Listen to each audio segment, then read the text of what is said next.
ആശാ വളണ്ടിയർമാരുടെ ജോലി എന്താണെന്ന് കൃത്യമായിട്ട് അറിയാവുന്ന ആളാണ് ഞാൻ. ഏത് പാതിരാവിലും വിളിച്ചാൽ ഓടി വരുന്നത് ആശാ വളണ്ടിയർമാരാണ്.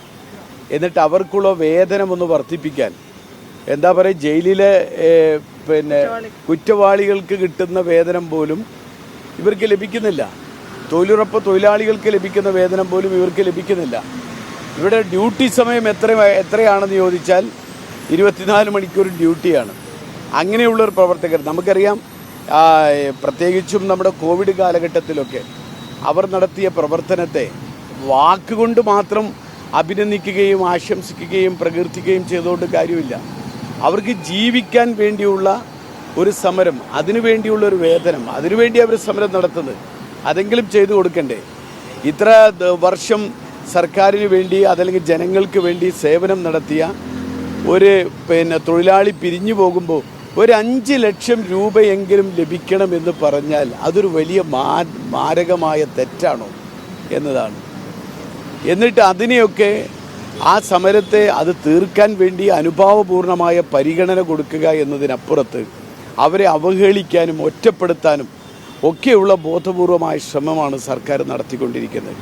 കാരണം ഞാനൊക്കെ ജയിച്ചു വന്നതിൽ എനിക്കൊക്കെ ലഭിച്ച വോട്ടിൽ ഈ ആശാ വളണ്ടിയർമാരുടെ സമരത്തിൻ്റെ പിന്തുണ കൂടി അതിലുണ്ട്.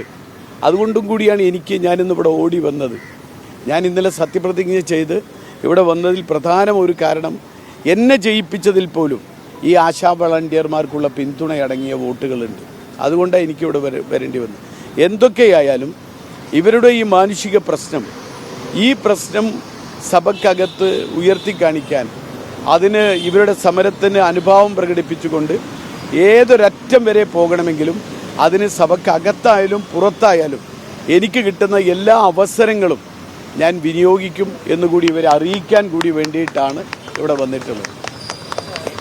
മറ്റൊരു കാര്യം, ഇപ്പോൾ കേരളം ഏറ്റവും അധികം ചർച്ച ചെയ്യുന്നത് സൂംബ വിഭാഗമാണ്. ഇപ്പോൾ സ്കൂളുകളിൽ സൂംബ പരിശീലിപ്പിക്കുന്നുണ്ട്. പക്ഷേ ഈ നാസർ ഫൈസി കൂടത്തായടക്കമുള്ള മുസ്ലിം നേതാക്കൾ ഇതിനെ എതിർത്തുകൊണ്ട് അല്പവസ്ത്രം ധരിച്ചിട്ടുള്ള ഒരു കായിക പ്രകടനമാണെന്നുള്ള അഭിപ്രായ പ്രകടനം നടത്തുന്നു. പക്ഷേ മന്ത്രി വി ശിവൻകുട്ടി ഇന്ന് പ്രതികരിച്ചത് ഇത്തരം അഭിപ്രായ പ്രകടനം നടത്തുന്നത് ഡയറിയേക്കാൾ വലിയ വിപത്താണ്, അല്ലെങ്കിൽ ഡയറിയേക്കാൾ വലിയ വിഷമാണെന്നാണ് പറയുന്നത്. സ്കൂളിൽ ഈ കായികവും ഇതുമായി മുന്നോട്ട് പോകും, അല്ലെങ്കിൽ ഈ നിലപാടിൽ നിന്ന് മാറ്റമില്ലെന്നാണ് ശിവൻകുട്ടി പറഞ്ഞത്. ഒരു മലബാറിൽ നിന്നുള്ളൊരു MLA എന്ന നിലയ്ക്ക് താങ്കളുടെ അഭിപ്രായം എന്താണ്?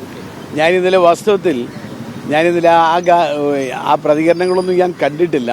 ഞാനിന്നലെ സത്യപ്രതിജ്ഞാ ചടങ്ങിൻ്റെ ഒക്കെ തിരക്കിലും കാര്യങ്ങളൊക്കെ ആയതുകൊണ്ട് എന്തായാലും ഈ കാര്യങ്ങളിലൊക്കെ പ്രതികരിക്കേണ്ടത്, എൻ്റെ പാർട്ടിയുടെ നിലപാട് പ്രതികരിക്കേണ്ടത്, മുന്നണിയുടെ നിലപാട് പ്രതികരിക്കേണ്ടത് ഞാനല്ല, എൻ്റെ നേതാക്കന്മാരാണ്. അവർ ഈ കാര്യങ്ങളെക്കുറിച്ച് ആധികാരികമായ അഭിപ്രായം ആധികാരികമായി അവരാണ് അഭിപ്രായം പറയേണ്ടത്.